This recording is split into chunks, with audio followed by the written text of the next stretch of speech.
সূরা সাবা। বিসমিল্লাহির রহমানির রহিম।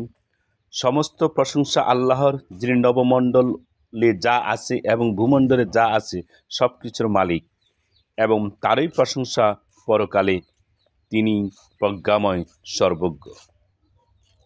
তিনি জানেন যা ভূগর্ভে প্রবেশ করে, যা সেখানে থেকে নির্গত হয়, যা আকাশ থেকে বর্ষিত হয় এবং যা আকাশে উত্থিত হয়। তিনি পরম দয়ালু, ক্ষমাশীল। কাফেররা বলে, আমাদের উপর কিয়ামত আসবে না? বলুন, কেন আসবে না? আমার পালনকর্তার শপথ, অবশ্যই আসবে। তিনি অদৃশ্য সম্পর্কে জ্ঞাত। নবমণ্ডলে ও ভূমণ্ডলে তার অগোচরে নয় অনুপরমাণু কিছু, না তদপেক্ষা ক্ষুদ্র এবং না বৃহৎ, সমস্তই আছে সুস্পষ্ট কিতাবে। তিনি পরিণামে যা মুমিন ও সৎকর্মপরায়ণ তাদেরকে প্রতিদান দেবেন। তাদের জন্য রয়েছে ক্ষমা ও সম্মানজনক রিজিক।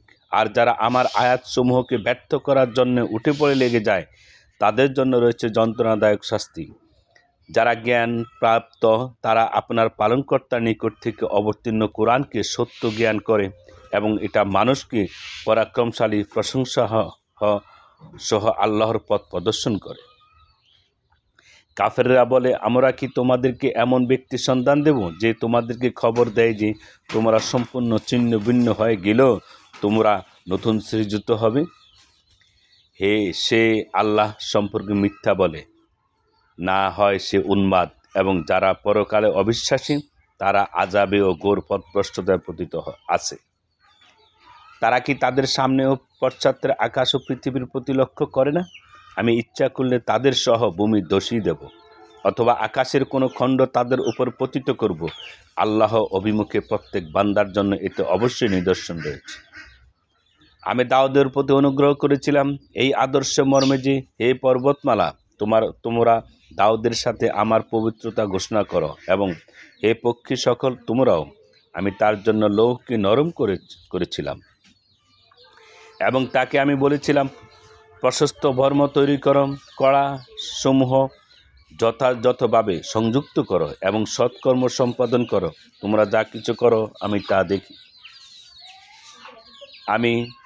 আমি সুলাইমানের অধীনে করেছিলাম বায়ুকে, যা সকালে এবং মাসের পথ, যা সকালে 1 মাসের পথ এবং বিকালে 1 মাসের পথ অতিক্রম করত।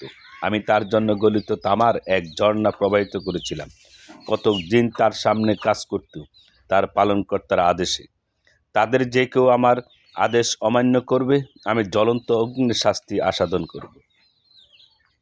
তারা সুলাইমানের ইচ্ছা অনুযায়ী দুর্গ, ভাস্কর্য, হাউস সদৃশ বৃহদাকার পাত্র এবং চুল্লির উপর স্থাপিত বিশাল ডেক নির্মাণ করত। হে দাউদ পরিবার, কৃতজ্ঞতা সহকারে তোমরা কাজ করে যাও। আমার বান্দারদের মধ্যে অল্প সংখ্যকই কৃতজ্ঞ। যখন আমি সুলাইমানের মৃত্যু ঘটালাম, তখন ঘুণ পোকায় জিনদেরকে তার মৃত্যু সম্পর্কে অবহিত করল। সুলাইমানের লাঠি খেয়ে যাচ্ছিল। যখন তিনি মাটিতে পড়ে গেলেন, তখন জিনেরা বুঝতে পারল যে অদৃশ্য বিষয়ে জ্ঞান থাকতে তারা এই লাঞ্ছনাপূর্ণ শাস্তিতে আবদ্ধ থাকত না। সাবার অধিবাসীদের জন্য তাদের বাসভূমিতে ছিল এক নিদর্শন, 2টি উদ্যান, একটি ডান দিকে, একটি বাম দিকে। তোমরা তোমাদের পালনকর্তা রিজিক খাও এবং তার প্রতি কৃতজ্ঞতা প্রকাশ করো।